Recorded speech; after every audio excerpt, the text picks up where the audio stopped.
All right, so this is the practice exam that's on the class website and in OneNote. This is the exact exam I gave my students last year. I will kind of begin by giving you a few pieces of advice. First piece of advice. During second term organic chemistry, anxiety starts to spike. How many of you have felt anxious? I think most people's hands are up. All right, if you feel anxious, that's essentially your brain telling you you're not good enough. You are good enough. You know this stuff. You have to fight the negativity that's coming out of your brain and stay calm. Don't let that get the better of you. So at the very least, take notes in the margins, skip problems, go back to them, but stay calm during this process. What happens if you just can't stay calm and you bomb an exam? Does that mean you fail and will never become your lifelong goal of being a doctor or pharmacist or whatever? No. How many of you remember the caveat in the syllabus? What was it? So if you do well on the final, then that will replace your lowest exam. Yes, if you do better on the final than one of your 3 exams, it replaces your lowest exam score. Every year, I have students that just fall on their face. They have a bad exam day. That's fine. It won't show up in your grade. Ignore Canvas. Just focus on improvement. This is tricky stuff. All right. So I'm saying that not to scare you, but just to try to keep you calm and to remember that even if you have a bad test day tomorrow, it's not going to be the end of the world. We can recover. All right. So let's take a look at the first one. These are all fill in the boxes. Looks a lot like our quiz. We've got MCPBA in step 1, and then step 2, we're treating it with acid and water. What would that do to the alkene? We'll get 2 OHs coming off the alcohol. Will they be syn or anti? Anti. So what I like to do is keep my carbon backbone just as straight lines, and I'd say one of these OHs would be a wedge, and the other one would be a dash. And what else am I missing? And antimers, right? So for example, this one over here could have been a dash and the other one a wedge. So we need to account for that. If you don't want to draw it twice, just write plus EN and I'll understand what you're saying. All right, the next one, if we look at it, I can tell pretty quickly that we've got 3 different kind of carbons coming off here. I've got my red, green, and purple. So I'll go ahead and label them here. Red, purple, and green. So it looks like we're trying to get a CO double bond off of the more substituted side of the alkyne, right? How do we do that? How do we get a CO double bond to come off the more substituted side of an alkyne? So we need acid and water. What else? HgSO4, that was the catalyst. So that's important to remember that you can't just hit this with acid and water, you need a catalyst. All right, what if we wanted the CO double bond to come off the purple carbon, meaning the less substituted carbon? Then we would use the 9-BBN method followed by peroxide and hydroxide. So for this case, this is good enough. All right, next one. We've got ozone in step 1, that's O3, followed by zinc and water in step 2. What will that do to an alkene? It'll cut it. So we'll cut that alkene. We'll say, all right, we'd have a CO double bond in place. And if you want to show the second product, you can. The second product would look like this. You can show both of those if you want. And so in this case, maybe we'll slide them both into the box just so we're remembering the 2 different pieces. In fact, I'll slide them kind of like that. Make sense? All right. Yep. Yeah.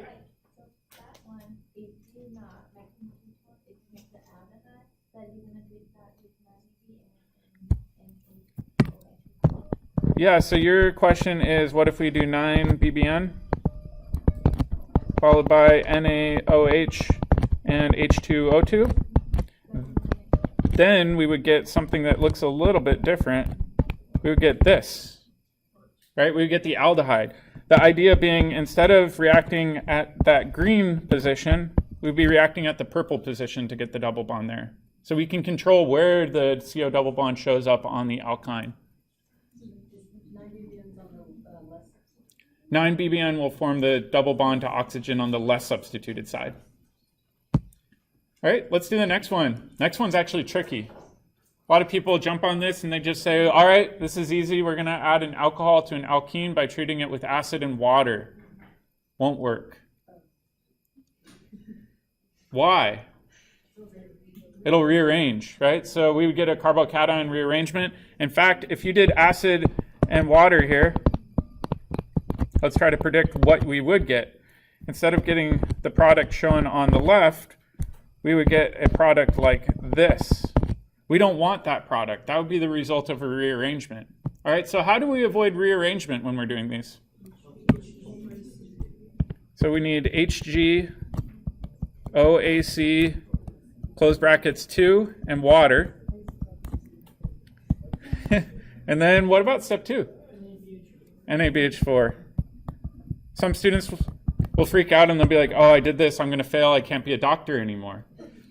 I gave students half credit last year. It's easy to make these small mistakes, but try to keep in mind rearrangements can and will occur. So anytime you spot a rearrangement, try to take a step back and say, well, how can I avoid this rearrangement if I don't want it to occur?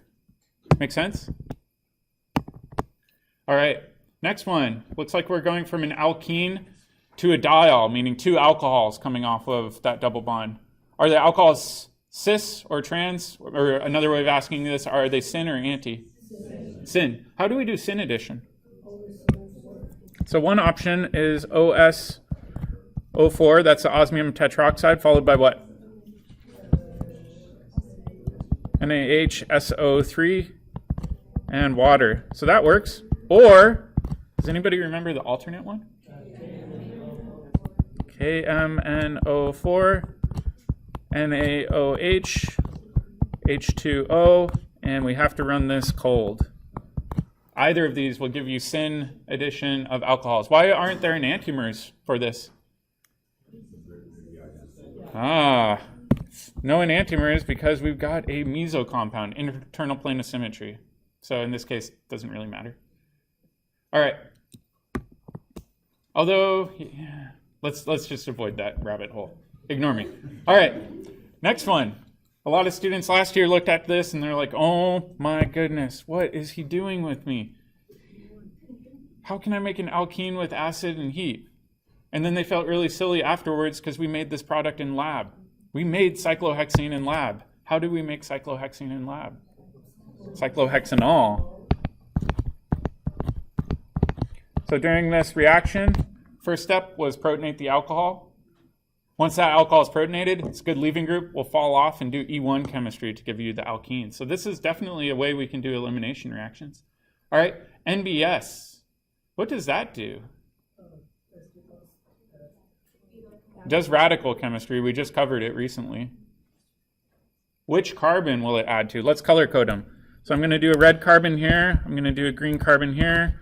Purple carbon here. I'll do an orange one down here. Which carbon will we add a bromine to? A purple one. What about the double bond? So will the double bond still be there? Yeah, it'll still be there. All right. With the bromine, will it add as a wedge or a dash or either? Either.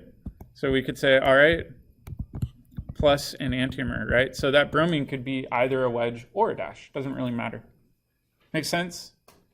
So like I said, biggest enemy is anxiety. Stay calm. If you can't figure out a problem, make some notes, skip it, and then come back to it. I try to award partial credit anywhere I can. If you leave a problem blank, I can't award partial credit. So at least show me something. All right, next one. It says, show the complete stepwise mechanism for the following. If there's more than one enantiomer that is formed, you may write plus En. All right, what sort of functional group do we have right here? Some people are saying alcohol, some people are saying alkene. Truth is in the middle. It's an enol. Half alkene, half alcohol. All right, we've got acid around, and we've got water. This is a little tricky. If we've got acid around, fastest reaction in chemistry is going to be acid-base chemistry. Okay, so let's consider this. I'm just going to go ahead and draw the hydronium ion over here. If we're doing acid-base chemistry as the fastest reaction in chemistry, we've got two options. One is to protonate the alcohol. What's the other option? The double bond. Which do you think is more likely? Double bond. Okay, so we could say, do that.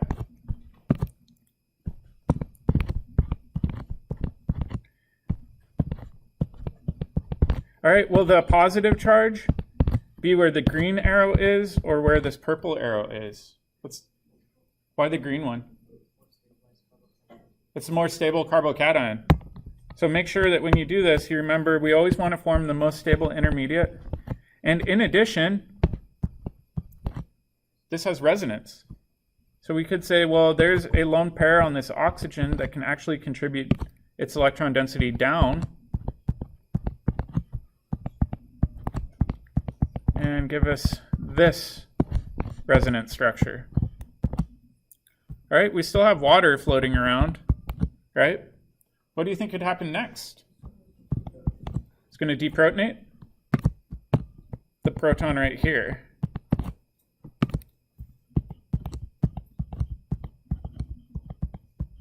And we would get to our ketone. So remember that enols really aren't typically happy as enols. They either want to do chemistry to change into aldehydes or ketones. What's the other method we can use? A few people ask me about this in office hours. With base. Does the reaction with base produce a ketone? Yeah, absolutely. It still produces a ketone. The reaction with base, does it go through the same mechanism? No.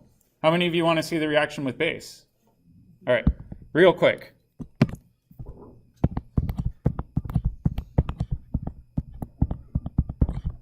All right, so if we have base around, meaning something like hydroxide, we're definitely not going to protonate the double bond anymore, right? What's the next best thing we can do if we have base? Deprotonate. So the most acidic proton would definitely be off that oxygen. We'd get a negative charge. Once again, we've got resonance.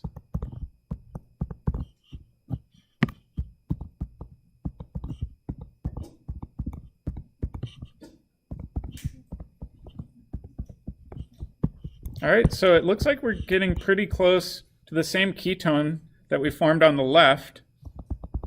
What should we do to get there? Yeah, deprotonate the water. So this can steal a proton back from the water, and we can get to the same product. I really want students to know how to do this, either using the acidic mechanism on the left or the basic mechanism on the right. These are really important reactions that we're going to be using for the second half of the year a lot. So we need to practice this tautomerization. All right, let's take a look at this one. We've got an alkene, we've got bromine and water. Let's just predict the product before we do the mechanism. What do you think will happen? Will we get two bromines? Oh. We got water around. If we only had Br2, I agree we would get two bromines. But we've got water, that complicates things. What will the water do? It'll add an OH. Will it add an OH to the more substituted side or the less substituted side? More substituted. All right, so just like before, I'd say, all right, let's draw our carbon backbone. We already said that the alcohol is going to add to this side, thereby creating kind of a new stereocenter. So I'm just going to pick, I'm going to say, all right, maybe this alcohol is going to be a dash. And then over here on the other side, the bromine's going to install. Will the bromine be a dash or a wedge off that green carbon? A wedge. It's going to be anti-addition. All right, so now we've already kind of planned out before we've done the mechanism. All right, let's do the mechanism though. All right, we've got bromine and water around. A pi bond we saw can react with bromine to form kind of a unique product. That's the one where you have bromine as a three-membered ring.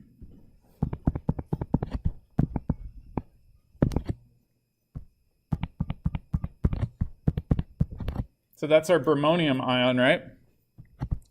We still have water floating around, and we have Br minus floating around. What will happen next? The water could attack in, and like we said, it's going to attack into the more substituted carbon. That's the more substituted side of the bromonium ion. And it's going to sling this open almost like a mousetrap opening up. Oh, and that doesn't quite get you to your final product. I almost cheated.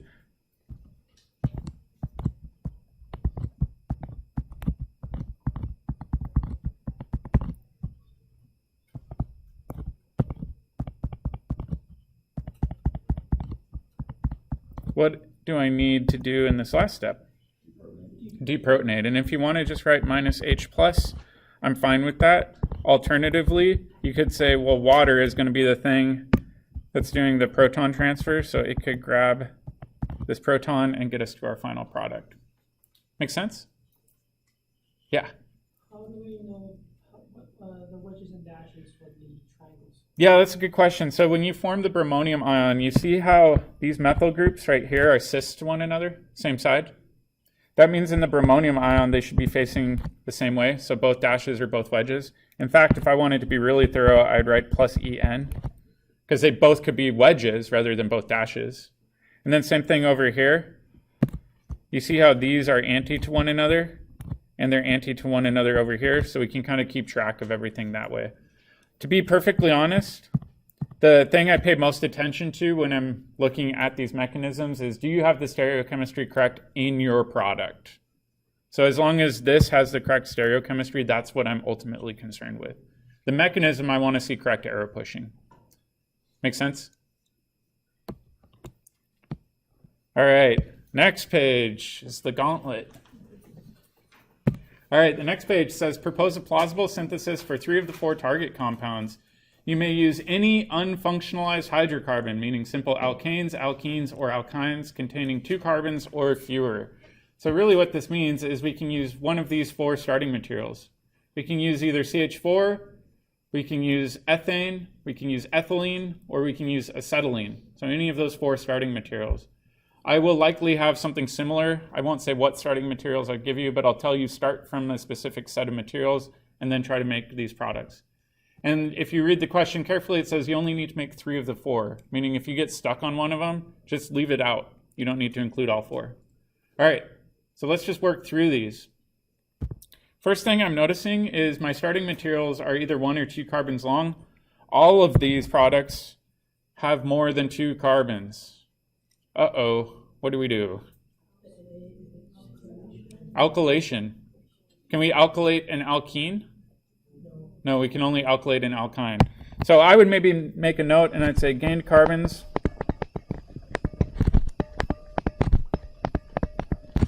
That means we're going to alkylate alkynes. Oh, you know, this is why they don't let me teach English. All right, so gained carbons. All right, so which one should we start with? First one?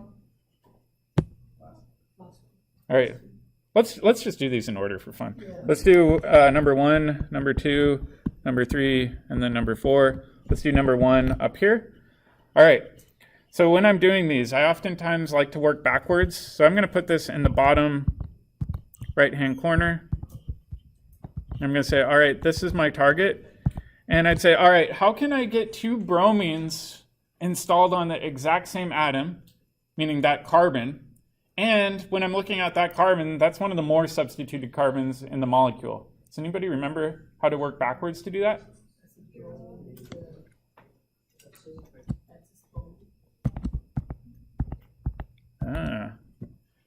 What if we have a triple bond?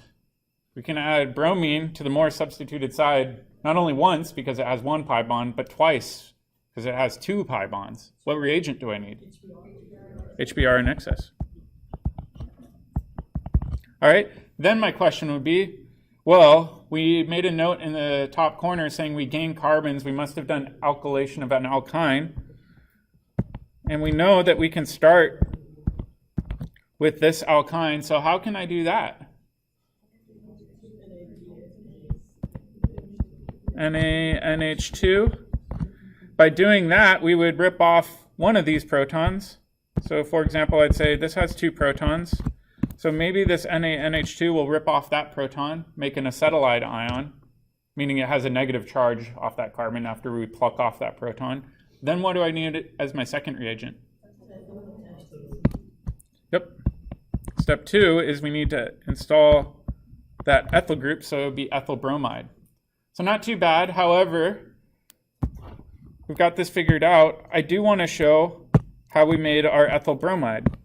So I'm going to do a little asterisk here, and I'm going to say, all right, how in the heck can I make ethyl bromide? Yeah, we could have an alkene and make ethyl bromide pretty easily using what reagents? HBr. Does anybody know another way to do this?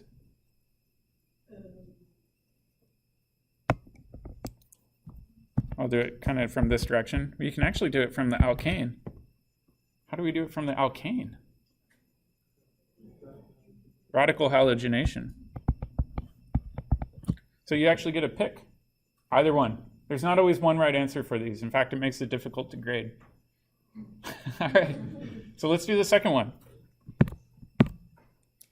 So the second one, I'll do down here. Second one, it looks like we've got an aldehyde. So again, I'm going to kind of focus on working backwards. How can we make an aldehyde? We actually have a few different routes. So let's try both. So one route is to do this. Another route, 1, 2, 3, 4, is to do this. All right, let's figure out the reagents we would need for either of these pathways. Let's do this one first. What do we need to change that alkyne into an aldehyde? 9-BBN, followed by NaOH and H2O2. All right, what about this one? Ozonolysis.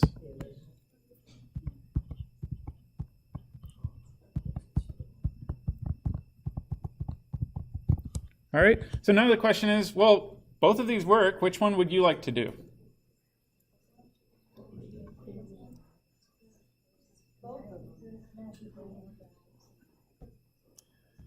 As a lazy human being, I would say, well, I just made this. Why do more work than I have to? So I would make a note and say, see above. Say, why redo it? Make sense?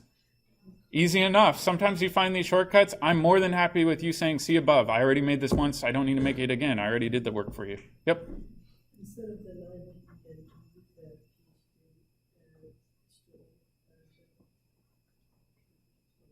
You said which one? instead of the 9 ppm, Instead of 9-BBN, use what?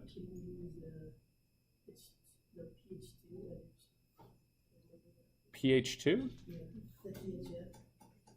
Oh, BH3 THF? Yeah, BH3 THF works for alkenes, but we said it's too small and doesn't work well with alkynes.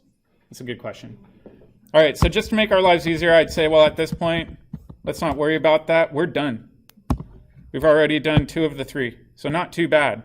So like I said, oftentimes there's these hidden hints where you've got intermediates that you've already made. Just write C above and I'll understand. All right, let's do 3.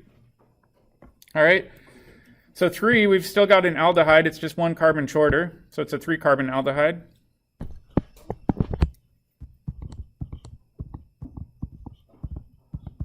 All right, we said that we can make aldehydes a few different ways. Which ways do you want to make this one?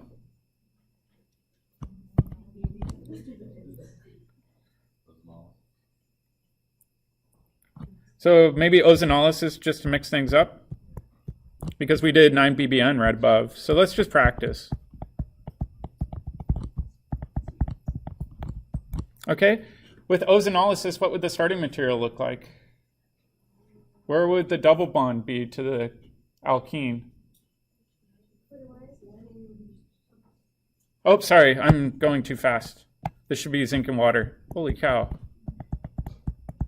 I was thinking about 9-BBN while writing that. What would the alkene look like as the starting material? Where would the carbon-carbon double bond be? Yeah, where the double bond with the O is, right? So we could quickly say, all right, would look like that, right? And we would just kind of cut this off and we get our product. Make sense? So we'd have to lose at least 1 carbon. That's the deal with ozonolysis. All right. Nice thing is we can get from there to there. How? We can use H2 and Lindlar's catalyst to get to that alkene, right? What about the other method? What else could we do? We could use sodium metal, the Na, followed with the ammonia solvent, NH3 as a liquid. So you can do this using the exact same starting material. So we've already got 3 of the 4 done. Kind of nice. Yep. We have to show this, So you're talking about this step? Do you need to show it? Yes, I would like to see the second step. You can't just have ozone only. So if you do ozone and water, it actually won't work with alkenes with double bonds. It will work with triple bonds. With alkenes, you actually need a little bit more oomph. You need a reducing agent to get it to go. Yeah, O3 and DMS will also work. All right, so we've done 3. Let's consider the next one. The next one, number 4, we've got a double bond. If we're looking at this, I'm looking at this and I'm like, oh, that's an alkene. What type of alkene is it? Cis alkene. So that's a really big clue. So let's go ahead and do number 4 down here. And I would say, all right, we've got an alkene that's a cis alkene. How can we make cis alkenes? H2 and Lindlar's. So H2 and Lindlar's favors your cis alkene. What do we need as our starting material? Triple bond. All right. And so what I would do is I would look at this and I'd say, all right, this kind of makes sense. And then I would also say, well, this half right here kind of looks like something we've already made, right? Okay, so now what we need to do is say, well, is there an easy way to take the starting material that I already made and convert it to that? What do we do? NaNH2? If we do that, that would get rid of this proton hanging off the end, right? How do we get the ethyl group on now?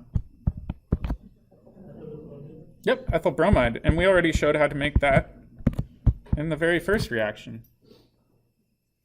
So like I said, oftentimes the anxiety completely takes people out of the game. However, looking at these solutions, these really aren't too terribly complicated, right? Big thing is staying calm, working backwards, do small steps. Occasionally, I have students where they're like, oh, I know how to do this, but that's all I got. I'll give you 2 points for that. So you at least get some points. Try to get points where you can. So even if you're just having a bad day and you can only do 1 step back, but you can't do the full synthesis, at least show me that. I can give you some credit for that. All right. Next one, provide a complete mechanism for the following reaction. Let's predict the product first. What will the product look like for this? Bromine will be on the less substituted side. So this is anti-Markovnikov, and that bromine could be a wedge or a dash because we're making a new stereocenter. So that's definitely going to be our product. All right. Now we need to show the complete mechanism with full arrow pushing. How do we do this mechanism? Is it a radical mechanism? Is it an addition of an alkene? Which one are we going to use? Radical. In fact, it was one we just recently saw. Radicals are always split into 3 steps. It's initiation. What's the initiation step for this one? Yeah, we've got peroxide around that will homolytically cleave, making 2 alkoxide radicals where each oxygen has an unpaired electron. Is that it? Yep. Yeah, so at this point, the alkoxides aren't going to react with our starting material. That's not going to help us. What can we do next? HBr. Okay. So one of these alkoxide radicals can do a hydrogen abstraction, and we'll generate an alcohol plus our bromine radical. The bromine radical in all of these reactions we've been learning is the radical of interest. That's the thing that initiates or that propagates. All All right, so now we've got our starting material. We've got our important radical that we made above. What's going to happen next? Yeah.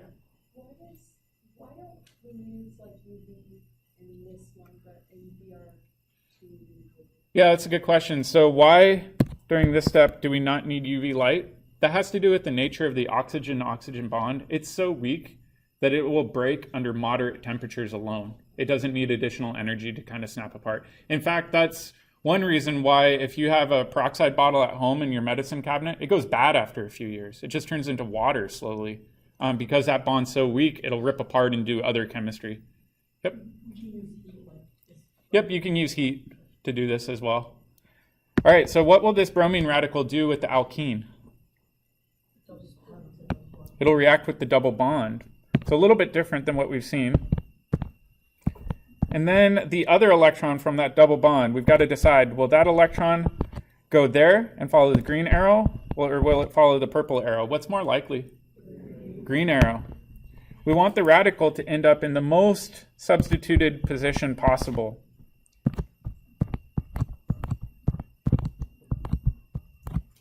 Okay, and that means that bromine would end up here. And like I said, it could be a dash or a wedge, but we're not done with the propagation. Propagation's not done. We need to regenerate the bromine radical that we made during our initial step. So how can we regenerate that bromine radical? Reacts with HBr.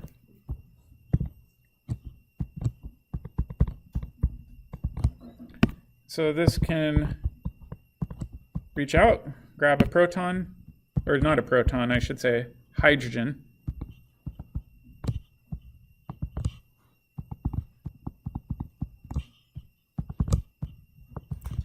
All right, and the key feature with the propagation step is we need to reform the radical that was used. That's the whole idea behind propagation, is it's getting regenerated in this loop. All right, and then last step, termination. And we get to kind of decide. We could have any radicals bump into one another. If you want to do two bromine radicals bumping into one another, I'm fine with that. So we could say, all right, these two will bump into one another and make elemental bromine. Make sense? All right. Back page, provide the names and structures for the following. First thing I always do, so I identify my longest carbon backbone that contains my functional group. And I want to number it so that that functional group is in the lowest possible position.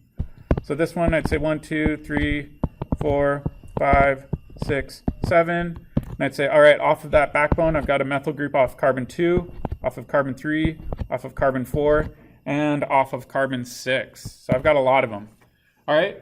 And then I also want to look at this and say, is there any stereochemistry? Do I need to designate R and S or E and Z? Yeah. All right, this alkene, how would we identify it? Z or cis, either one is fine. All right, so we'll just stick with Z. All right, so we'd start with Z, and then I'd start naming my substituents. So in this case, I've got methyl groups coming off of 2, 3, 4, and 6. I've got 4 of them, so that means it's tetra methyl. And then what's my parent backbone? 3 is where the double bond starts, right, off of carbon 3. And then we've got 7 carbons, so it's hept, and then ene to indicate that the double bond is at carbon 3. So it's an alkene, not an alkyne or an alkane. All right, let's see the next one. Same idea. Go 1, 2, 3, 4, 5. Not too bad. Any stereochemistry we need to consider? What about with the alkyne? Alkynes aren't cis or trans, so we can't identify them as E or Z. All right, what about carbon 3? Is it R or S? What do you think? It would be R. All right, so now we can say R. Our substituent is 3-chloro. And then do I just write pentyne? No, we have to indicate that the triple bond starts at carbon 1. 5 carbons, so it'd be pent. And then ine indicates that it's a triple bond. Yep.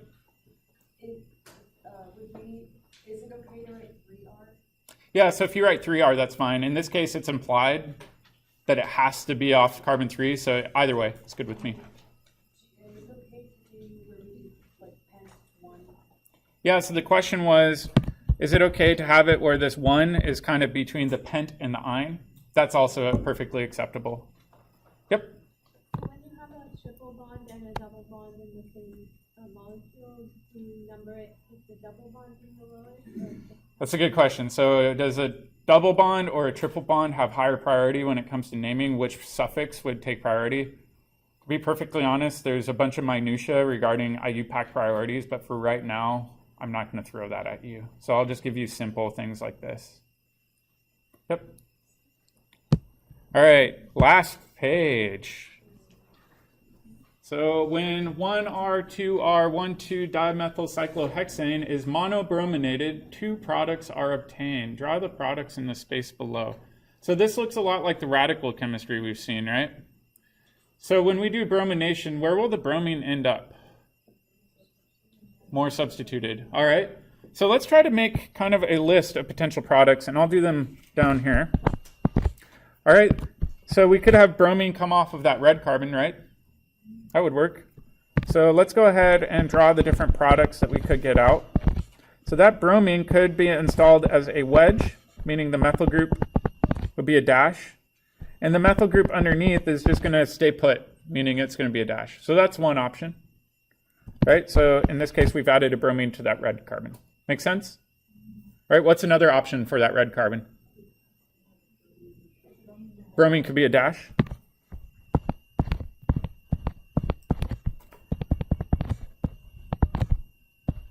And the methyl group's a wedge. Or you could have that, right? But some students will say, well, what about this green carbon? Couldn't we add bromines to that one? It's equally substituted. So let's try that. So just like before, we could have the bromine down there. So that would be the green carbon right here, red carbon right here. Could have the red carbon here, green carbon here.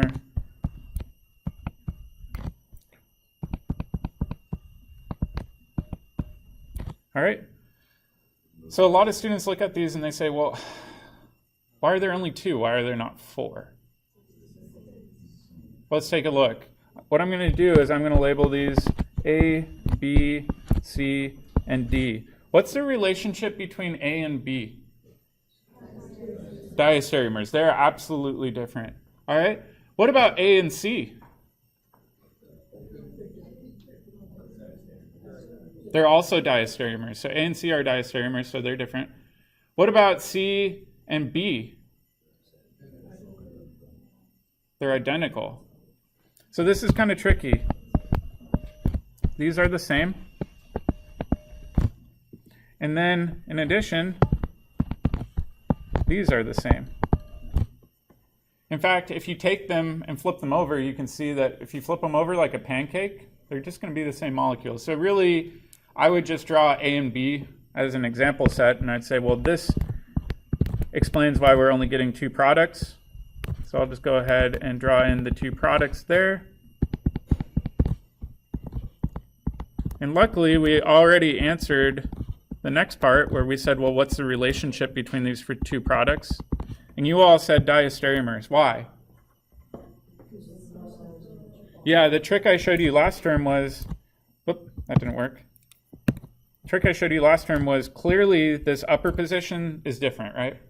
So we flipped that. Did we flip the bottom one? No, so we flipped one but not all. That's a big clue that it's got to be diastereomers. All right, so now the question is, explain why 2 products are obtained using structures or drawings as necessary. Why do you think that bromine can be installed as a wedge or a dash? Well, let's explain it with the mechanism. So step 1, we'll do our initiation. Ken's having a blast right now. All right, step 2. Let's go back up. We've got a wedge here. We've also got a hydrogen there. And we've got bromine. What's going to happen?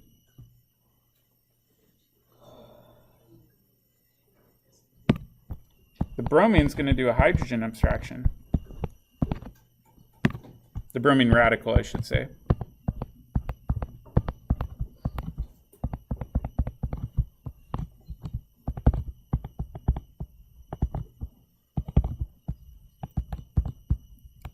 All right, and then in the next step, we actually have two options. We can either do the top face attack, like that in blue, or we can do the bottom face. Let me actually clean this up a little bit. So in this case, the bromine can react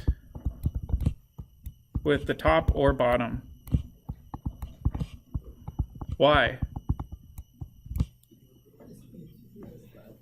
Yeah, if we look at this, this is trigonal planar.